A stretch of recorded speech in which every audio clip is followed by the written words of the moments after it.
Good evening and welcome to tonight's full town council meeting on Tuesday the 24th of June. First item on the agenda to receive any apologies of absence from the meeting. Have we any? Yes. Suzanne Carrington gave him the last minute. Thank you. In addition, Chair, Councillors Hamblett and Penketh. Okay. Number 2, to receive declarations of interest in any contract or matter to be discussed. Have we any?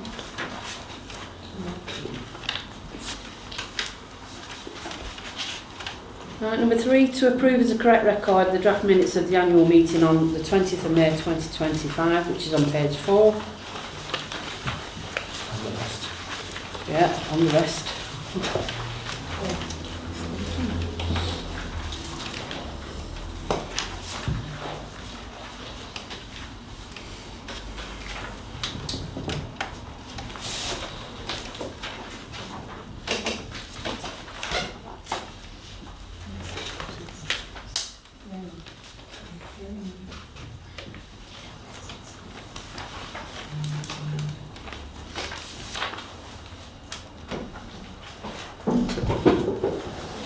So, Councillor Sykes. Page 12 at the bottom. Could you spell my name right, please? Oh, Skies, sorry. I don't think you spelled it wrong anywhere else, but I haven't found it yet. I would have to change it to Sykes the limit then. Instead of Sykes the limit, yeah.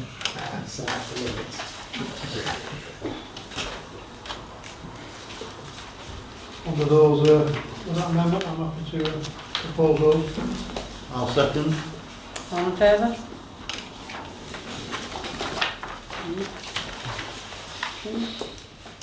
Number 4, public participation in accordance with Standing Order 3F unless otherwise directed by the Chair of the meeting.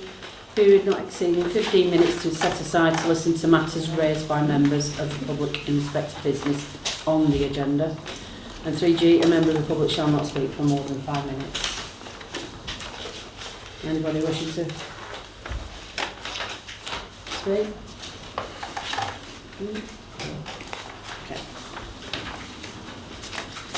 Right, number 5, to consider and adopt the minutes of committees. First one being the events, grants and awards from the 14th of May 25 on page 17.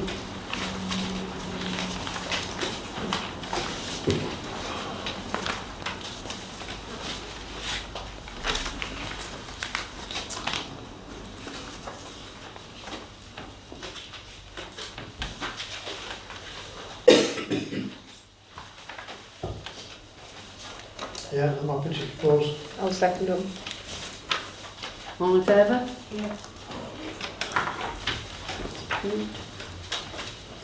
Number 2, the Resources Policy and Promotion Committee of the 25th of March 2025, page 19.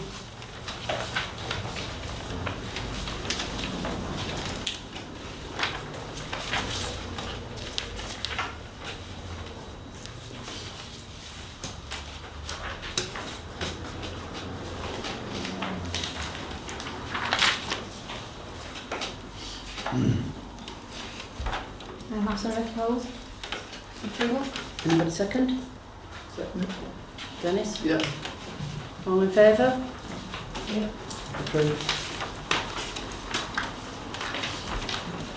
Note, outstanding minutes awaiting committee approval at the next scheduled meeting as follows. For the Environment Committee, the 6th of May, next meeting 1st of July. The Events, Grants and Awards on the 10th of June will be at the next meeting of the 15th of July. The planning from 27th of May will be at the next meeting of 24th of June 2025. And the Resources Policy and Promotion for the 17th of June will be at the next meeting of the 22nd of July.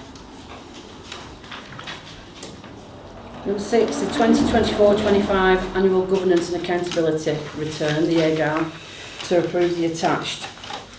First one being the Annual Governance Statement on page 21.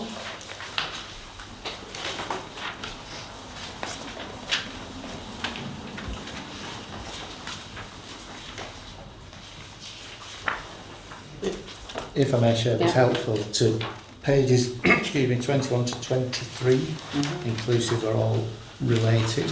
Yeah. annual government statement and the annual accounting statement. Stick on page 22, just draw members' attention to or remind them that the column that shows the previous year, there's some boxes there that say restated that council approved. That was because we had some difficulties, technical problems with our software system we had at the time, which we've now replaced with a more bespoke system. What it was doing was it was skewing some figures and double counting, so we had to restate the accounts, Yeah. just in case members were wondering why it's there. So that was last year's, the previous financial year's accounts that were approved. So the column on the right hand side, obviously this year's accounts, and I draw members' attention to, if I may, boxes 3 and 4. The reason for that is that the external auditor will want to understand why there are variances from one year to the next that exceed 15%. And when we submit the paper, we have to explain those variances. So box 3, total other receipts. And why it says other receipts is because the precept, which is a receipt, is a separate box. The reason for the increase of almost £8,000 the previous year is because of the increase in the outdoor market income and also the VAT refund, which equates to the figure in the variance column. Box 4, staff costs, an increase of just over 20,000, which represents 68%, and that's because Wendy then joined us and was on the payroll, because previously her costs went through an agency and doesn't technically show the staff costs in the audit.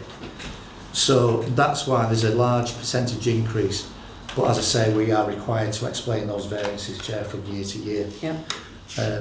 This report has been to, as it does each year, the process it goes to Resources, Policy and Promotions Committee for scrutiny. Don't know whether the Chair wishes to say anything on this report that we had last week. Yes, other than we reviewed it collectively as a committee, and we were happy to recommend approval. Thank you. So, if there are, happy to take questions, Chair, if there are any. Are there any questions? No? No. Therefore, I'll propose. Yeah. Anyone second? I'll second. All in favour? Thank you. And that's all 3. Yes, still. Yeah. Number 7, Leader of the Council to review the role of the Leader of the Council and agree further action, page 24. Can I speak, Yes, Mark? Madam Councillor. Mayor? Vince? Yes, I asked this.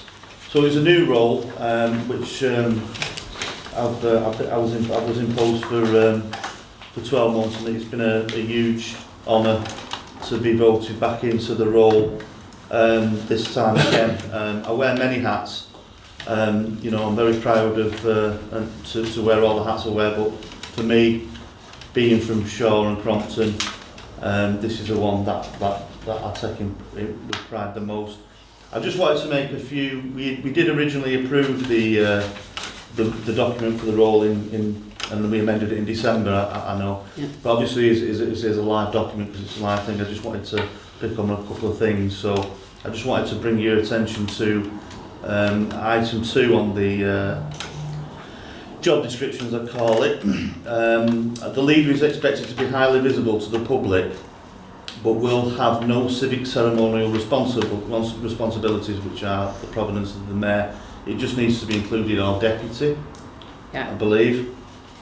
And then item 2.2, the leader will be the spokesperson for the council on all policy matters. He or she will lead the council's representatives at major conferences, if any, and important deputations as necessary. And I just wanted to put in there the outcome of which is to be consulted and brought to council. Okay.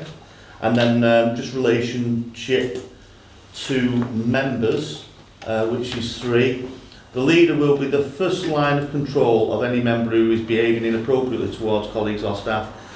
Thereafter, the procedure laid out in standing orders will apply. I just wanted to include that to be with the mayor, rather than it be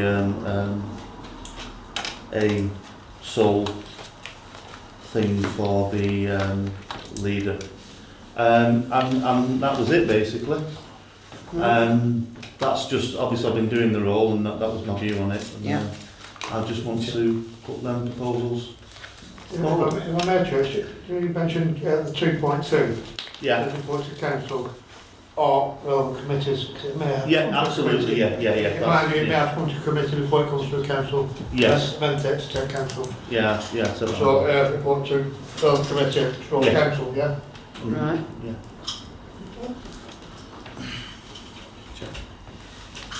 Yeah.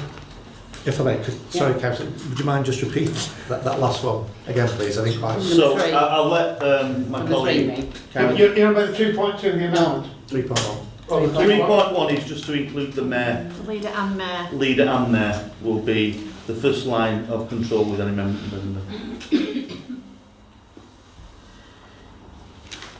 Thank you. Okay. Anything else? No? No, I'd just like to state that, you know, Matt's done a great job as a So in the we're council. We're happy with the rest of it. Yeah, we're happy Yeah, with the well, rest that's of it. it. I'd just like to, yeah, that's, you know, these should enhance the position a bit more clear and stuff, so thanks for bringing those amendments. Yeah, I just wanted to further add, obviously, one of my priorities is to obviously bring the more attention to the town council and obviously highlight it for good or bad. So that has been obviously my main priority in that respect. So I just want to thank all my councillors for all the support I've got and I've had over the past 12 months, and hopefully we can move on to bigger and brighter things. Okay. Thank you very much. Right, we're happy with that one then. So yes, I'll propose with those amendments to it, To adopt, please.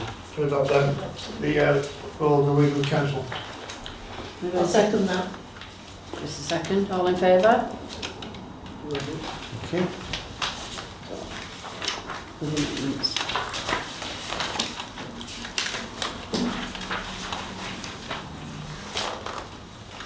Number 8, the Transition Committee, to review the function of the Transition Committee, its terms of reference, scheme of delegation and agree further action. Page 26. Yes, Chair, if I may. Colleagues may recall at the previous meeting,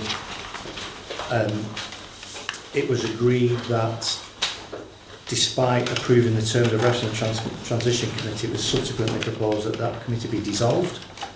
And in order to tidy up proceedings, it was agreed to bring this back to this particular meeting, where it had been suggested that the remaining terms of reference Transition Committee transfer to the Resources Policy and Promotions Committee. So this report, if that is the proposal rather than just a suggestion, Yeah. what it would look like is a revised terms of reference that subsumes the terms of reference from the Transition Committee if this body votes to dissolve the Transition Committee.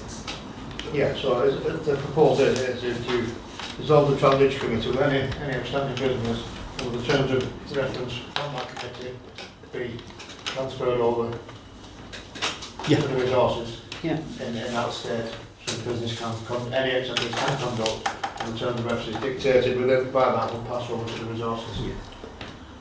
And before you vote that, from HR, just for reference, that if council is minded to do that, the additional clauses coming over from the Transition Committee can be found at 34 to 37 within the terms of reference, which appear on page 28.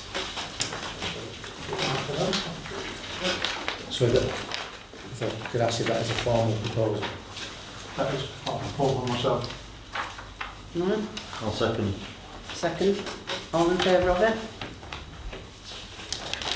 Thank you. Okay.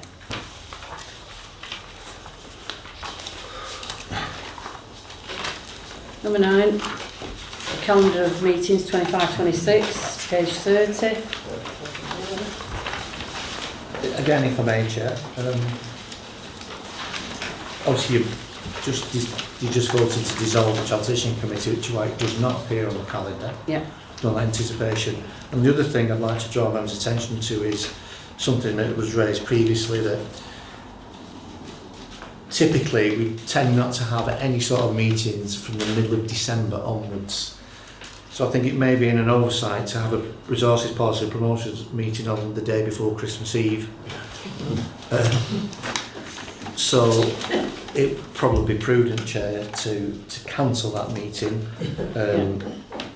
so we can obviously then redraft the calendar, Yeah, and members may wish to think also about the 16th of December events and grants and awards meeting, unless that you wish to delegate that to the committee itself. Would you be expecting any business, Chair? No.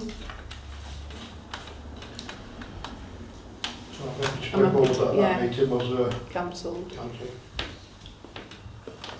what, the resources and the events one? Yeah. Yeah, Yeah. so those two amendments then for the 16th. That's a- Or is it one of them? Yes, I concur.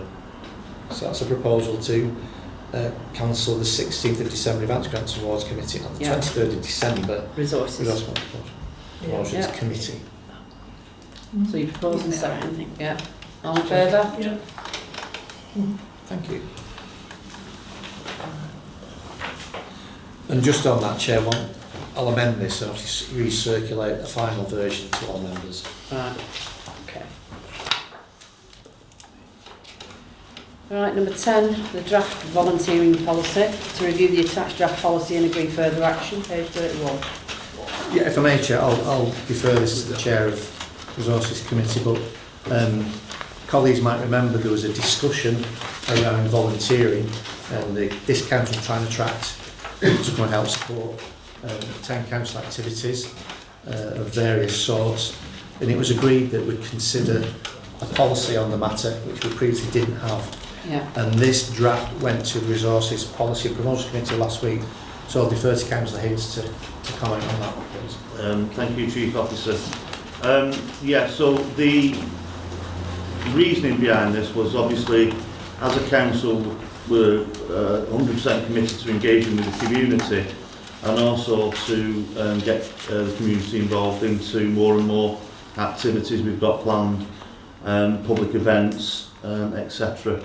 And really with the growth strategy that we've got, including, which I'll touch on later, it's imperative that we get people within the organisation, within the community to come forward and support us as an organisation. But it's not just a question, obviously, of just turning up and helping, because obviously we are a constituted body, and we do have resources, responsibilities, and to anyone who helps us. So we thought we'd come together with a defined policy on this, which I have to say the officers, particularly Tony's, worked very hard on. We brought the draft to the relevant Resources and Policy Promotion Committee, and we went through it. No, sorry, I thought you was asking. No, not a problem. And we came up with this, and this is like really to give the community the chance to be a part of the town council, and I'm absolutely clear on what that means. That means you're volunteering and you're getting involved with the town council and town council events, and these volunteers can help and give feedback and help and grow this council, irrespective of who the councillors are or any opinions towards them. So this is a purely neutral thing, and it just, I think, just gives everyone a chance to take a part of something that a lot of areas within Oldham don't have, and that is a town council. And I think that's a special thing, built on from the hard work that happened at the parish, from the parish level.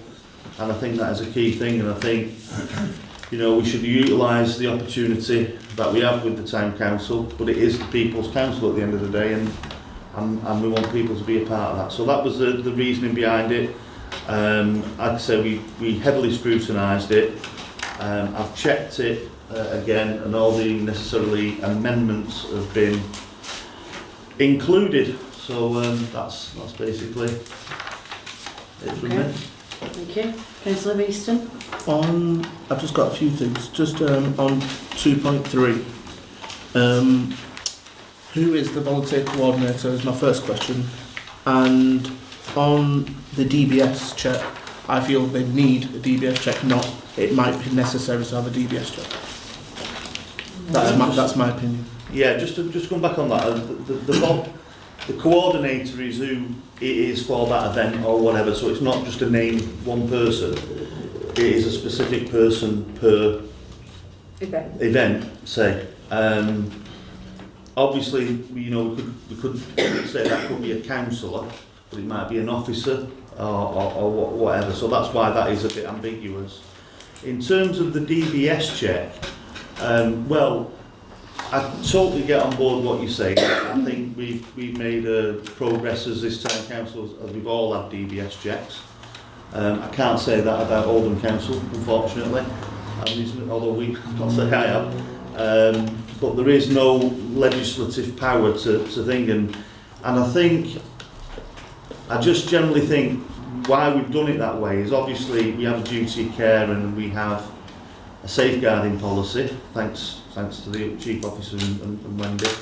But the truth is in life you don't need a DBS check for everything that you do, and I think we don't want to put people off. Obviously if it's an activity or an event or whatever where the committee, on advice from the safeguarding officer, which is our Chief Officer, recommends that only people with DBSs, then that's fine. I personally feel if you're going to volunteer for an organisation, if we've all got a DBS, the people that are volunteering should have a DBS. And if they don't have one, we should provide one. That's my personal opinion. Well then, Sorry. If I may, Chair. Yeah, I take on board what you're saying there, Councillor Beeson. But I'm just trying to put it into context of, say, a volunteer may be ticketing a car park with writing notices for notice of an event. Understand, if they're willing to do that, they must have probably... the DBS check for that, it's not required. If they're willing to do that, they're most probably willing to do some other things Yeah. which will involve children. So why just... No, but it's not just children, it's predominantly adults Well, you as know, well. you know exactly one what at a I'm saying. time. Yeah, sorry. Sorry, just finish your point. So, if they're willing to do things like putting leaflets on cars like you do, they're most probably willing to come along on the day that involves vulnerable adults and children. So just, instead of being around the bush, just get it done. Right, Councillor Nazer. Yeah, but when I think about it, I mean, events have gone on for many years and not everybody had DBS checks when So you we were need to part of make- this council. Make a change. So, but not everybody might come each time to each event, you know. Peter might come one and then never come back. Doesn't matter. But then it's costing the council. It doesn't matter. We need to be safe, and the reputation of the council and us needs to be secure. And as far as I'm So- concerned, £13 or whatever it is for a DBS, it's one of them things. Right, Yeah, one 21. more, thank you. Tony. If I may, and Councillor Beeson does make a good point, what I might suggest is that we risk assess the events and the activities that we wish to deploy a volunteer in. It doesn't necessarily follow that there'd be any there'd be a safeguarding issue just because children might be attending. It doesn't mean they're in the one-to-one scenario with them necessarily that we would need an enhanced DBS check, something like that. But it may satisfy, or might suggest it satisfies its policy because it says it may be necessary. That may be necessary, could I suggest, is based on a risk assessment that takes place on every occasion. So can we add a risk assessment on the policy? Yeah, this is a draft. I'm just, I just wanted to elaborate a little bit on that we'd have a process to go through to arrive at a conclusion that we need to have this DBS check carried out. Yeah, so it'd be, in my view, it'd be a event-specific and duty-specific request for the DPS. So we don't overcomplicate this, and we'll never get one to. So Yeah. I think great points are really valuable. If they're assessed at source and specific to the duties, I think covers that personally. Because if I may, conversely, you could have somebody who might provide us some volunteer admin support, for example. So just some office work or, but you're right. I think there's a proposal that we qualify this by adding that it may be necessary for a DBS check subject to an appropriate risk assessment, Yep. a prior risk assessment. A member's happy to amend along those lines. So it's, Who's going to do the risk assessment? Chief officer. Yeah. Chief Officer. Yeah, no, it would be an office function, just as all the safeguarding stuff would be. Are you making So, a proposal? I'm happy with that, yeah. So- For you to add the necessary risk assessments, if it involves even a touch of getting involved in a family event, Yeah, yeah. it needs to be done. Yeah, I Risk understand. assessment, Perfect. I'm happy to second that proposal. Thank you. All in favour? Thank you.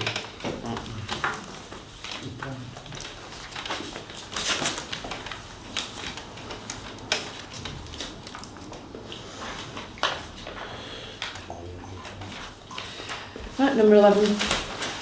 Standing orders, to consider an amendment to standing orders on page 36. Yes, Chair. This isn't the first. Excuse me. This isn't the first time this has been on the agenda. This goes back to October 2023, which is why it refers to parish council. In case anybody was going to point out that you're not a parish council anymore, but there's some historic language in there. Yeah. Apologies for that if it's confusing anybody. It has been discussed previously, and it came up again recently at a committee meeting. I think from the point of view of clarity, we should make it unequivocal, really, the standing orders, what the view is, because currently it's silent on the matter. There are, I certainly know of one other council that permits non-committee members, to remain in the meeting whilst confidential items are being discussed. What the law says is that the press and public may be asked to leave. So there's a little bit of context there in terms of the background, that previously there's been an interpretation around councillors, non-committee members having no more rights than a member of the public. So maybe that's got a little bit, it's confused matters a little bit, but we're trying to get to a position to clarify it, because it doesn't say either way in standing orders, and I think to avoid ongoing confusion or disagreement, I think it's probably prudent now to resolve this matter. Chair, that's why I said the report's here again. There are precedents, other councils, but a particular one actually includes it in there's clause in the standing orders. So in other words, non-committee members are permitted to stay within a confidential item at a meeting. Non-committee. It's not stated as yet, you think to put this in as an amendment. Yes, that's what I'm saying. The standing orders don't say anything Don't either say way. Either way. Either way. Yeah. But because it's been raised before and challenged, I think it's only right that we actually resolve this. I say there are other councils that do permit this. So it's more of a proposal to consider adopting this clause into revised standing orders. So it will be. And there's some context obviously in the report there as to the broader and wider role of councillors and being privy to all council business.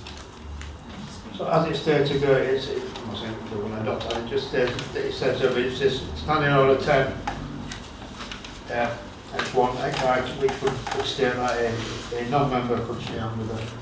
So for example, if a non-committee member wished to put an item on the agenda of a confidential nature, does that mean that councillor has to leave the room when it's his or her item? Councillor Sykes? Sensible recommendation from the Chief Officer. I suggest we agree it. It'll tidy things up and stop us having rows about something we don't need to. So that's your proposal? Yeah? Will you second it? All in favour?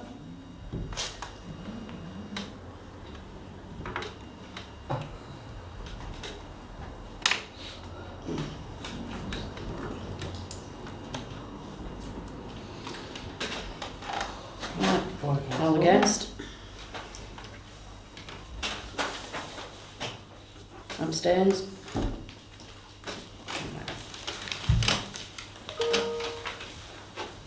Not approved for adoption.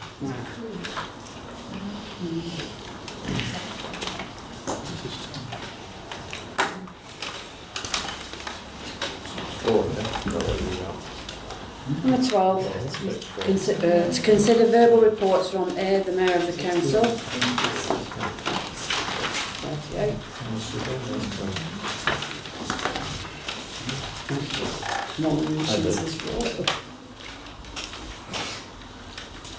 Sorry, Chair. Before we move on, please. Yeah. We'll go back. Yeah, sorry. Sorry, it's winding not, back. it wasn't approved for adopting that clause. But what do we do about standing orders? That doesn't say anything. Well, what was the alternative to the recommendation? Well, that has to be proposed. Well, it has to be discussed. Yeah, that's what I'm saying. So, what you've just voted on majority, not to adopt the recommendation, but that still leaves standing orders inconclusive, I believe. Well, what I would say, to that, Mayor, is although we've not had it in standing orders, I think you personally said in your time here how that members were excluded, and we've had this conversation before. So I propose that we carry on in that fashion. Yeah, in response, that's in the paragraph 1.1. My point is, it's an interpretation. It's not actually articulated anywhere in the standing orders. Oh. That's the difference. It's because it There's not- does no line either side. That's why I use But the term. we have, although it's been open to interpretation, the council has previously interpreted it, hasn't it? Yes, Right. but to me, it doesn't. It means standing orders is not conclusive. So in we that respect. Can you want to speak? Yeah, I've thought that could be a discussion of the chair of the meeting. Does that resolve a decision? Yeah, but it's because it's not. It's a discretionary Yeah. nature. It's not a mandatory thing within standing orders, but to leave it unresolved or silent, as Councillor Sykes just alluded, it gets. Yeah, there is some disagreement, or there may be a different interpretation of how it should work. Yeah, and the circumstances and the nature can change as well, can't it? So I think that's a very valid proposal from the Deputy Mayor, and it should be at the discretion of the Chair, or Mayor, should that be. Right, do you want to vote on that then? Well, that's what I'm Sorry, Councillor Sykes. Right. And to just be clear, when we talk about the parish, I describe it as young parish or old parish. So it was the parish at the end of its time that took this view. Former parish. Yeah. Yeah. So for 30 years before that or longer, it didn't take that view. And let's just be absolutely clear about that. If I may, Councillor Naser? right, the standing orders as regarding this point as they've been for a long time, unamended. So I don't quite agree with that, Councillor Sykes. The reason why Well, you might not agree with it, but it's the truth. And if I'm not telling the truth, find me some minutes where councillors were thrown out of a meeting. And you will not find them. I'm not suggesting that, I'm suggesting that the standing orders aren't good, which they have not been changed, so they can't be. We updated the standing orders last annual meeting and the Not on meeting. this, not on this matter. On before. By the point, I've got a proposal that Yeah, it's all about the interpretation. it is at the discretion of the chair of that particular meeting or the full council or committee. I'll second. All in favour? Against? Abstain?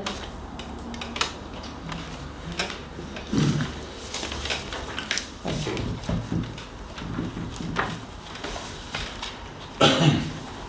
Right, so that's that one done. Yeah?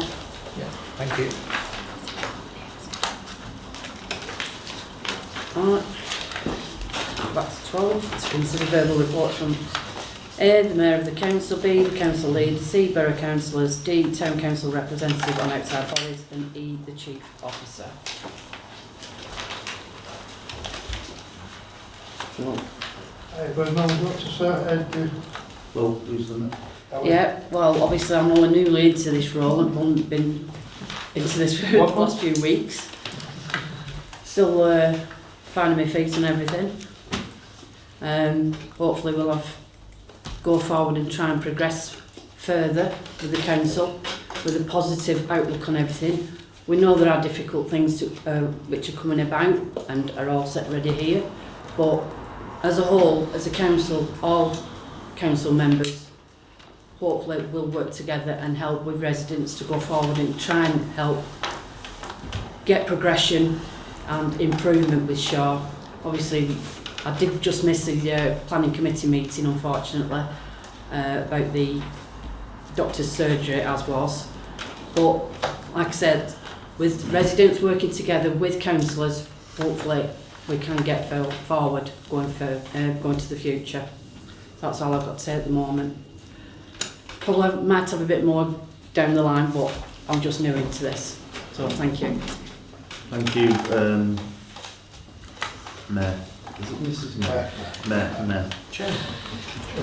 Council Leader. Apologies to my fellow councillors, I didn't get a chance to furnish you with a written statement this time round. Been extremely busy.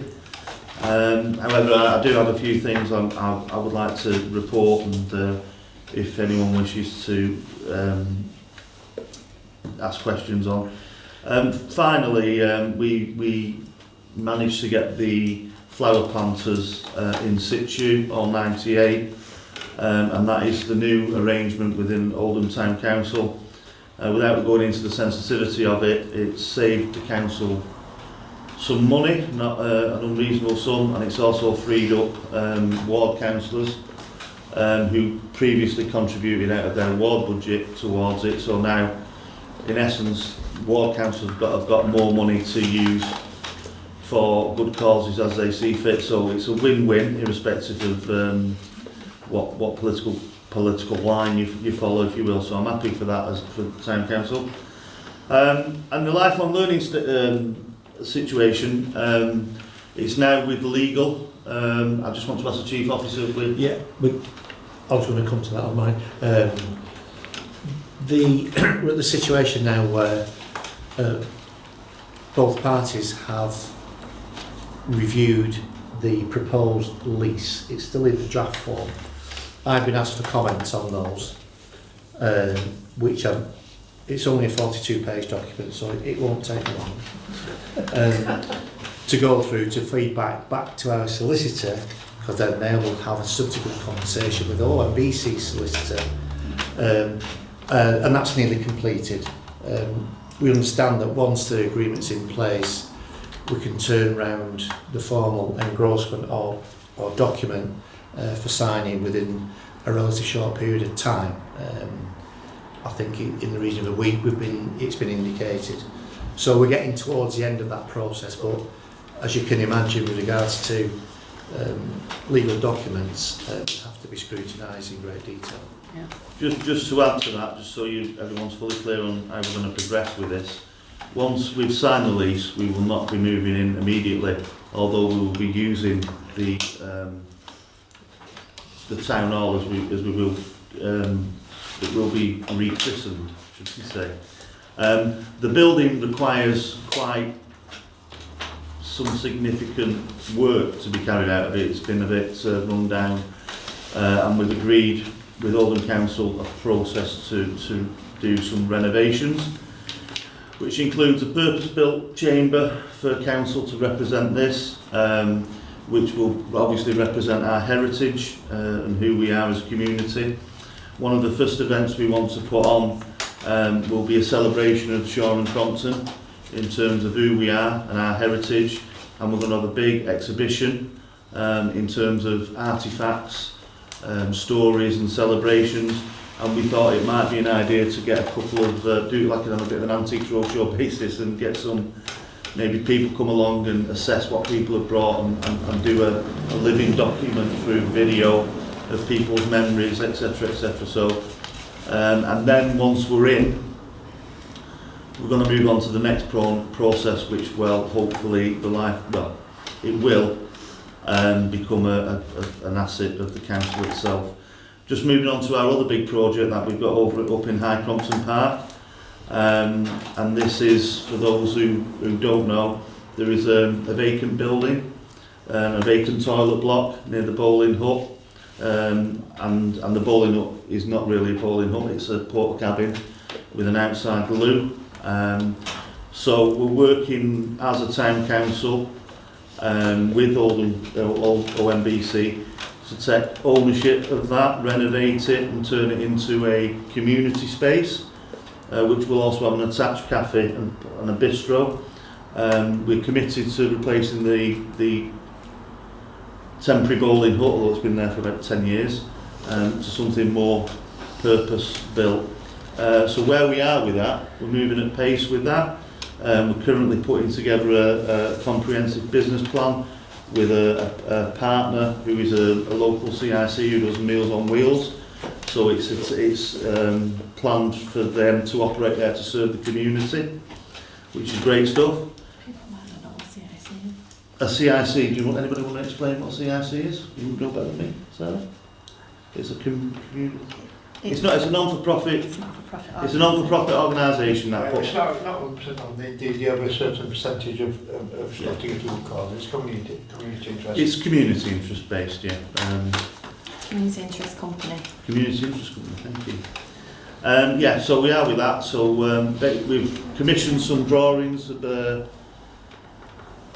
some concept drawings with our architect who we've appointed, and then once we've got them back, we're going to go to consultation with stakeholders. That's the Friends of High Crompton Park, the bowling club, and also with the wider community. So we'll be having a display here where people can come, meet the designer, ask questions, and give their input. So it's a really exciting time, really, and I think why it's important is we took an opportunity here because it was going to just be a private business they were looking to turn it out to, and by doing what we do, we're retaining it for the community. So it will be there for use for clubs, for groups, and etc., etc. So more to follow on that.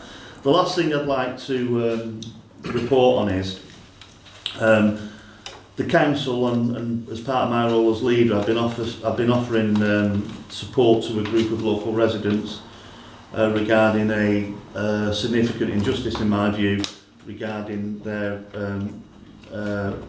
dealings with their social landlord. In effect, their social landlord are now claiming they're actually private landlords and want to put their rent up by 40%. Obviously, these are some of the most vulnerable in our community, who are on benefits at old and infirm, and they simply cannot afford this. So we've been facilitating meetings here. I've had to put other hats on in other situations which I've done today, but in terms of the town council, we've been using this as a community space for them to interact with Oldham Council's officers, and also with Manchester Tenants Union, and also with legal representation. And one of the big things was we had some senior directors from this housing association come here and face residents. They're braver man than I am, but that's what they did, and it went. And we got some really good concessions, although we've not gone far enough. But we've been told through the interaction with the town council that nobody will lose their tenancies at this moment in time until this matter is resolved. So all in all, I think we've got some exciting things coming forward, and I think we need to obviously build on that. So has anybody got anything you want to address? Thank you for that. Thank you. Right. Yep. Moving on to borough councillors. Anybody wish to comment? I'll speak.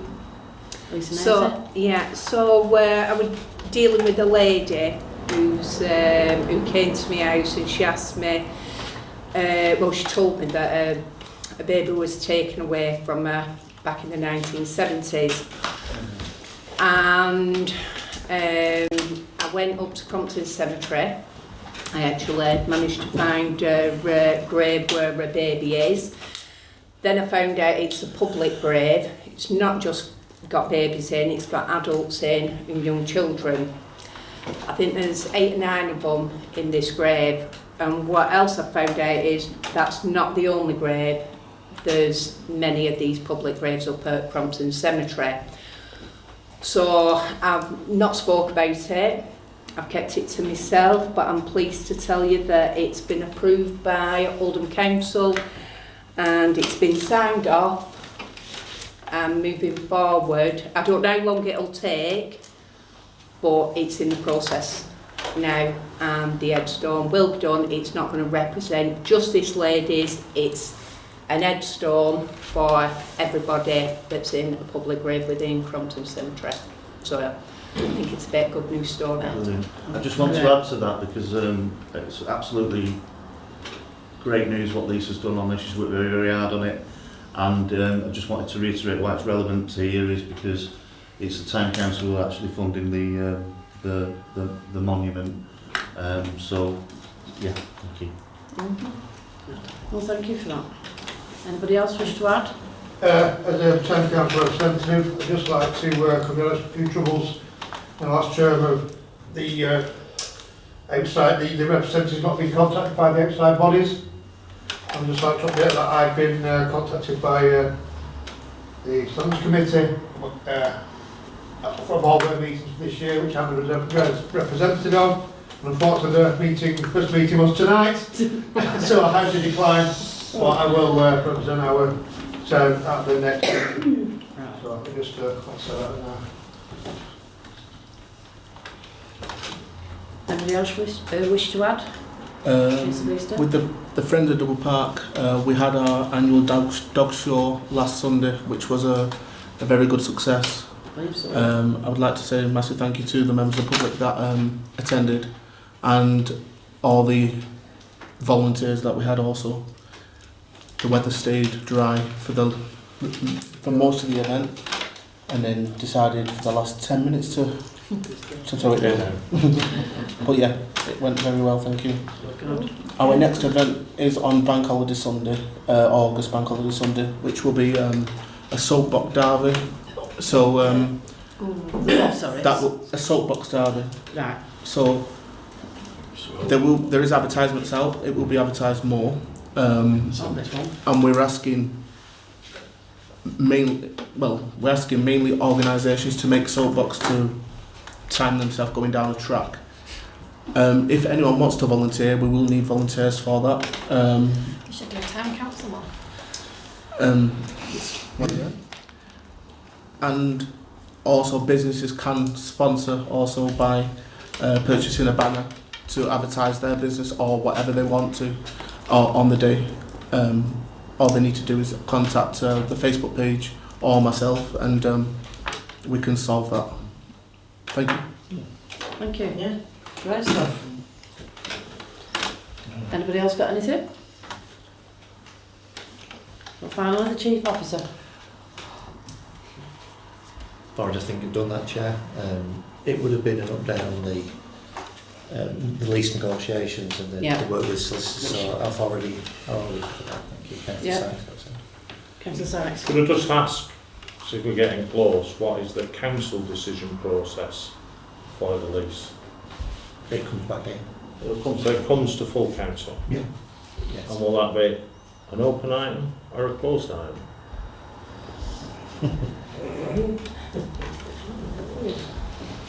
To be confirmed. Well, depending on the content, I would suggest.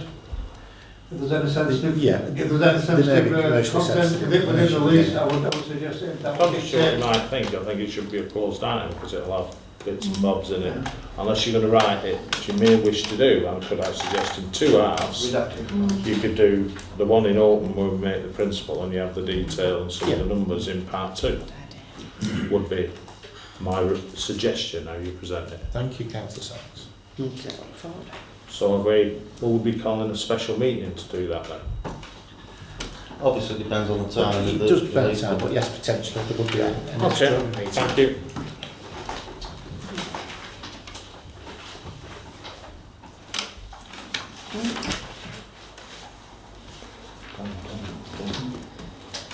Right, and finally, the dates and times of future meetings, with possible exception for coming of the lease, will be Tuesday at 6:30 on the 28th of October 2025, 27th of January, 24th of March, and the 19th of May 2026, which will be the annual meeting.